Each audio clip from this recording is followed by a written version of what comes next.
Chapter 6 का आपका ये बहुत ही इम्पोर्टेंट क्वेश्चन है, एग्ज़ाम में ज़रूर आता है। क्वेश्चन आपको दो तरीके से पूछा जाता है। पहला, 3 संख्याओं के समूह में बताइए कि त्रिभुज की भुजाएं प्रदर्शित करता है कि नहीं है।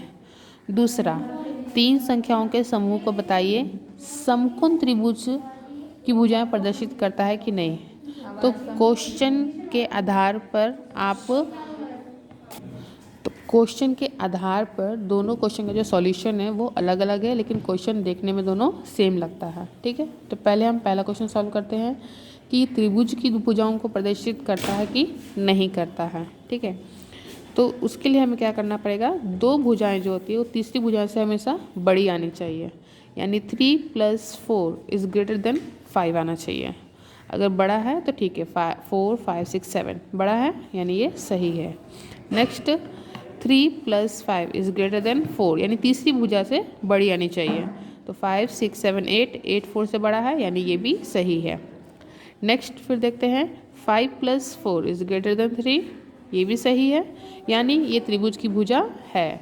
अगर ये कोई भी अगर ये छोटा आता या इक्वल आ जाता तो ये त्रिभुज की भुजाएं नहीं कहलाती। ठीक है, इसी तरीके से अगर पता करना है कि आपको कि समकोण त्रिभुज की भुजा है या नहीं है, तब आपको पाइथागोरस जो प्रमेय है वो आपको इस्तेमाल करना पड़ेगा, जिसका प्रमेय क्या है आपका h² = p² + b²। h क्या है आपका कर्ण है, p आपका ऊंचाई है और b आपका क्या है आधार है। ठीक है, तो अब बोलिएगा मिस इसमें पता कैसे चलेगा कि इसमें कर्ण कौन सा है। तो जो सबसे बड़ी भुजा होगी वही हमारा कर्ण होगा। तो सबसे बड़ा क्या है 5, तो 5 हमारा कर्ण होगा, प्लस बाकी की जो 2 भुजाएं हैं वो हमारा आधार और ऊंचाई होगा। तो उसको हम सॉल्व करके देखेंगे। अगर ये बराबर आता है तो हमारा ये समकोण त्रिभुज की भुजाएं हैं, अगर नहीं आता है तो ये नहीं है। तो ये आपका 5 5 = 25 हुआ, 3 3 = 9 + 4 4 = 16। इसको अगर आप प्लस करते हैं तो ये आपका 25 = 25 आ जाता है। इसका मतलब कि ये तीनों भुजाएं आपका समकोण त्रिभुज की भुजाएं है। अगर इसी के जगह पे हम देखते हैं 1 2 3 भुजा, तो ये आपका त्रिभुज की भुजा नहीं आएगा। प्लस करके देखिए, 1 + 2 ग्रेटर देन नहीं आ रहा है, ये क्या हो रहा है इक्वल हो रहा है, यानी ये त्रिभुज की भुजा नहीं है। इसी तरह से अगर एक और भुजा ग्रुप लेते हैं, 6 ले लेते हैं।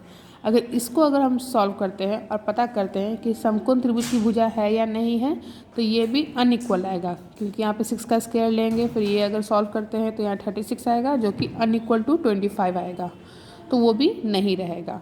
इट मीन्स आपको क्वेश्चन ध्यान से देखना है क्या पूछा गया है, त्रिभुज की भुजाएं पूछी गई है या समकोण त्रिभुज की भुजाएं पूछी गई है। अगर समकोण पूछा गया तो इस तरीके से कीजिएगा, और अगर त्रिभुज पूछा गया तो इस तरीके से कीजिएगा। ठीक है, थैंक यू।